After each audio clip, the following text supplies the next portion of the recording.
শোন, তোরা কখনো টাকার পিছে দৌড়াবো না, বুঝছো? অর্থই হচ্ছে অনর্থের মূল। এই তো স্যার, ভুল কথা বলেন। আর মান্দার তেমন একটা কথা কয়ে বসে আছেন। টাকা ছাড়া কি এখন চলাফেরা করা যায় কোন তো স্যার? টাকাই হচ্ছে সব, বাকি সব মিথ্যা। এই ডায়লগ এখন দেওয়া লাগবে, বুঝছেন? এ, এত টাকা টাকা করিস, টাকার কয়টা নাম জানিস রে? কত দেখি নাম। জানবো না কে স্যার? জানি। টাকার 32টা নাম কমো। কোষ কি রে? 32টা নাম জানিস তুই? ক দেখি শুনি। স্যার, আমি খালি করতে থাকবো, আপনি খালি গুনতে থাকবেন। এক নাম্বার হচ্ছে মসজিদ মাদ্রাসা দিলে হয় দান, আর কল্যাণমূলক কাজত দিলে হয় অনুদান, মন্দিরত দিলে হয় চাঁদা কিংবা দক্ষিণা, আর স্কুলত দিলে হয় ফিস, আর স্কুলত থেকে যদি পান তাহলে হবে সে বৃত্তি, জামাইক দিলে হয় যৌতুক, আর বউক দিলে হয় দেনমোহর, তালাক দিলে হয় খরপোশ, আর কাউকে দিলে হয় ধার। স্যার, কয়টা কোন? নোয়ারা গুজলে, তারপর 10 নম্বর কোথায় থাক।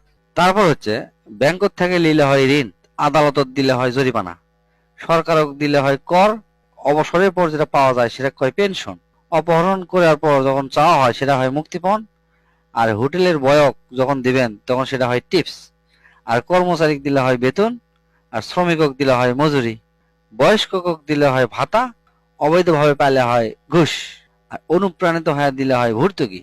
তারপর বিশেষ সময় দিলে হয় আশীর্বাদ, অর্ডারের সময় দিলে হয় অগ্রিম, বিশেষ কিছুর পূর্বে দিলে হয় সেলামি, আর মানত করলে হয় সাদকা, নষ্ট করার পর দিলে হয় ক্ষতিপূরণ, আর অতিরিক্ত কাজ করলে হয় ওভারটাইম, বিশেষভাবে দিলে হয় গিফট, ব্যবহার করার পর দিলে হয় ভাড়া, খুশি হয়ে দিলে হয় বকশিস, ফকিরক দিলে হয় ভিক্ষা, তারপর কাকু মারার জন্য দিলে হয় সুপারি, আর লাস্ট 32 নাম্বার হচ্ছে টেকা, মানে টেকারই যে নাম টেকা। এই হলো মোট 32টা, বুঝছেন? বাহ, এত সুন্দর করে 32টা নাম করলো, শুনে তো আমার মনে ভরে গেল।